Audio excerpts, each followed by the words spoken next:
कभी नोटिस किया कि हमने सिर्फ एक बार ही फ़ोन पिक किया नोटिफिकेशन चेक करने के लिए और उसके बाद 1 रील, 2 रील, 3 रील और 20 मिनट्स कहाँ चले गए पता ही नहीं। और अगर हम इसको बहुत गहरे से देखें तो इसका मतलब ये है कि मैं एक तरह की मोटिवेशन ढूँढ रहा हूँ, कॉन्स्टेंटली बिज़ी रहने की कोशिश कर रहा हूँ और ये फ़ील कर रहा हूँ कि एक्चुअली मैं बहुत प्रोडक्टिव हूँ। और इसी को हम बोलते हैं कि हम डोपामाइन सॉर्ट कर रहे हैं, ढूँढ रहे हैं। एक तरह का रिवॉर्ड केमिकल है जो हमें मोटिवेशन और एक प्रोडक्टिव फीलिंग देता है। तो हमारे उपनिषदों में इसे बहुत अच्छे तरीके से समझाया गया है कि हमेशा हमारे पास 2 तरह की चॉइसेस होती हैं। एक होता है प्रेयस मार्ग और एक होता है श्रेयस मार्ग। जब हम प्रेयस मार्ग की बात करते हैं तो इसका मतलब है कि जो एक्साइटमेंट है वो बहुत ज़्यादा आएगा, बहुत इंस्टेंट आएगा, लेकिन वो ऐसा वर्थवाइल एक्टिविटी नहीं होगी, बहुत अट्रैक्टिव होगी, लेकिन इतनी वर्थवाइल नहीं होगी कि हमें लॉन्ग टर्म में सस्टेन करे या हमें बहुत ज़्यादा हमारी ग्रोथ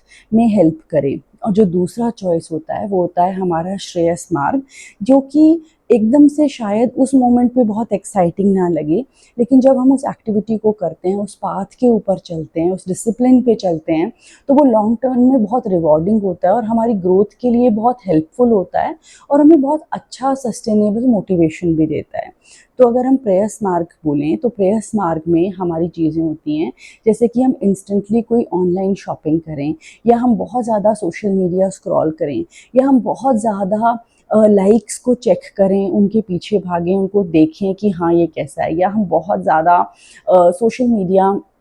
के ऊपर सीरीज़ देखें और इंस्टेंटली अपने आप को रिवॉर्ड केमिकल देने के लिए अच्छा फ़ील कराएँ। और दूसरी तरफ श्रेयस मार्ग क्या होता है, जब हम अपने किसी ड्रॉअर को साफ़ करें, जब हम 10 मिनट के लिए वॉक पे चले जाएँ, जब हम सुबह उठ के 10 मिनट अपना बेड बनाएँ, जब हम कोई ऐसा काम कंप्लीट करें जो हमारा बहुत दिनों से पेंडिंग हो, कोई ऐसी स्किल सीखें जो हमें बहुत समय से सीखनी हो और हमने उसके ऊपर काम ना किया हो। तो जो ये प्रेयस मार्ग की मोटिवेशन है, ये सिर्फ इंस्टेंटेनियसली होती है, थोड़ी देर के लिए रहती है और कुछ समय के बाद ये चली जाती है और फिर हम एक और नई चीज़ को सोचते हैं कि कुछ और नया होना चाहिए। लेकिन जो श्रेयस मार्ग की मोटिवेशन है, ये सस्टेनेबल है, ये लॉन्ग टर्म में रहती है, ये बहुत देर तक हमें ये फीलिंग देती है कि मैं अपनी लाइफ में सिर्फ बिज़ी नहीं हूँ, मैं अपनी लाइफ में बहुत जेन्युइनली, बहुत ऑनेस्टली ग्रो कर रहा हूँ और अपने रास्ते पे आगे बढ़ रहा हूँ।